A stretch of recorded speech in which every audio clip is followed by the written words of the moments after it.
The silence in the courtroom was suffocating.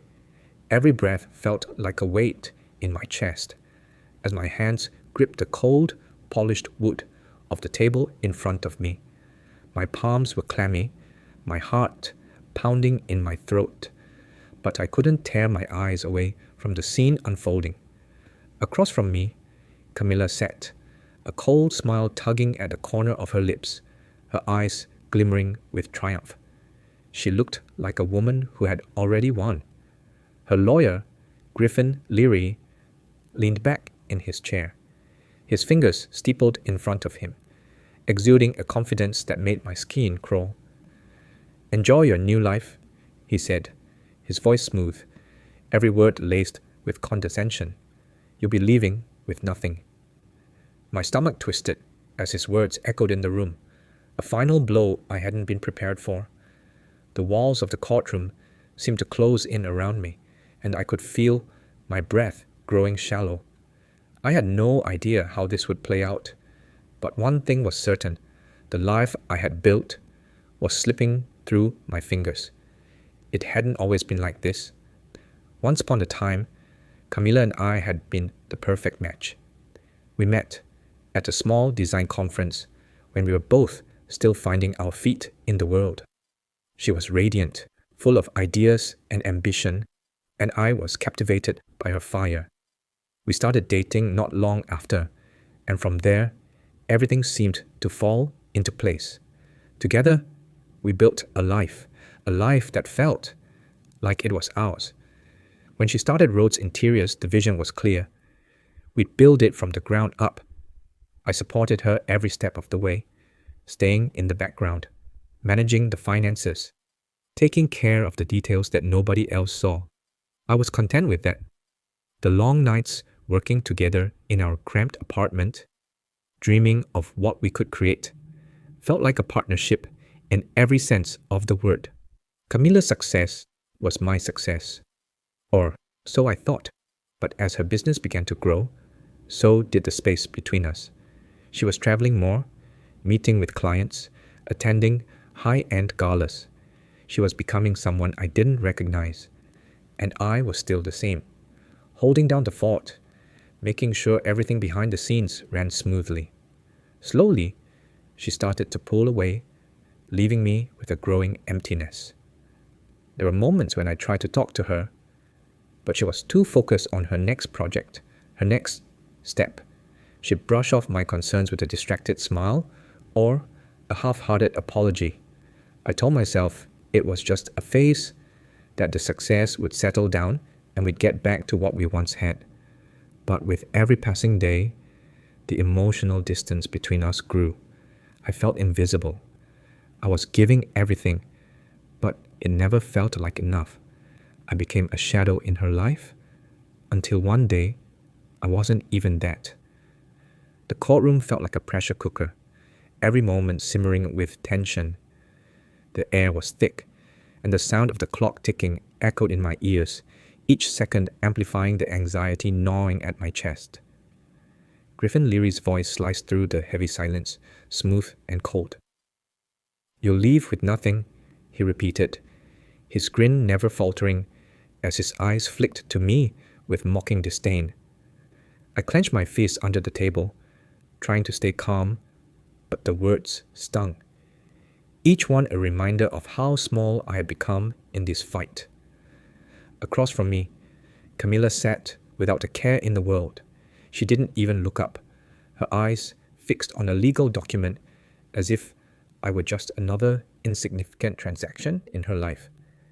The years we spent building something together, a future, a dream, felt like they were being reduced to meaningless numbers and dotted lines. The weight of it all threatened to crush me. I kept my gaze straight ahead, refusing to let them see how deeply this cut. But inside, I was shaking. This was it. This was the end of everything we had worked for. I glanced at the empty seat beside me, where my lawyer should have been, but I knew there was no one who could help now. This was no longer about who had the better case. It was about who would come out on top. And in this game, Camilla and Griffin were playing with a set of rules I no longer recognized. The judge turned to me, his expression unreadable. I could feel their eyes, expecting me to crumble, to beg for mercy, to admit defeat. But I wasn't going to do that. Not today. Slowly, deliberately, I reached into my briefcase, my hands steady, despite the pounding in my chest.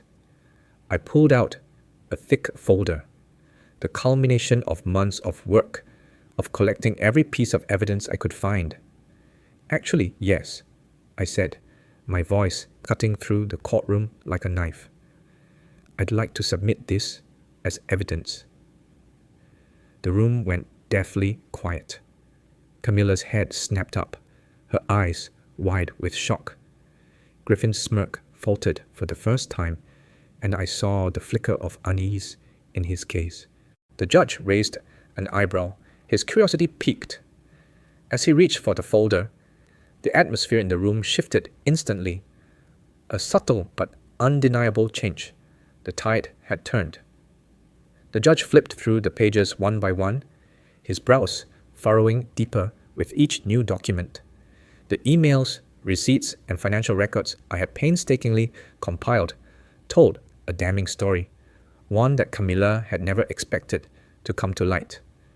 Her secret accounts, the payments made without my knowledge, the investments hidden from me, all laid bare for the court to see. Each piece of evidence painted a picture of someone who had been living a double life, betraying the trust we had built over the years. Camilla's face, once filled with smug confidence, drained of color as she stared at the papers in front of her. Her hands, which had been so still earlier, trembled slightly. I watched as her lips parted, but no words came. She was trying to regain her composure, trying to piece together an explanation, but I could see the cracks forming in her carefully constructed facade. For the first time in a long while, she was the one on the defensive. Griffin shifted uncomfortably in his seat, his earlier smugness completely gone. His fingers drummed nervously against the armrest, and I could sense the panic creeping into his voice as he tried to make sense of the situation. The silence in the room was deafening, but inside, a rush of satisfaction flooded through me. I wasn't the underdog anymore. I had control of the narrative now. The judge cleared his throat, setting the folder down with a heavy thud. "We'll need to discuss this further," he said, his tone grave. The room buzzed with murmurs as the judge called for a recess, his words hanging in the air like a final warning. I watched as Camilla and Griffin huddled together, their heads bent close in urgent whispers. The tension between them was palpable, and I couldn't help but feel a sense of satisfaction. They had no idea what to do next. I exchanged a glance with my lawyer, Sarah, and for the first time, I didn't look away. Her expression was one of surprise, but there was something else there too, a flicker of respect. This wasn't just a fight for my rights anymore. It was a fight to expose the truth, and I was winning. The game had changed, and the power was shifting. This was only the beginning. As I stood up to leave, a strange calm washed over me. The fight wasn't over, not by a long shot, but something had shifted. For the first time in a long time, I wasn't the one on the defensive. The weight of the past months, the sleepless nights, the endless fear, all of it seemed to fall away in that moment. What had once felt like an insurmountable battle now seemed like a challenge I was ready to face head on. Camilla thought she had won. She thought she had everything in her grasp. The company, the assets, my dignity. But she had underestimated me. She had underestimated the strength it took to hold on when it felt like everything was slipping through my fingers. I wasn't going to let her walk away with everything. Not anymore.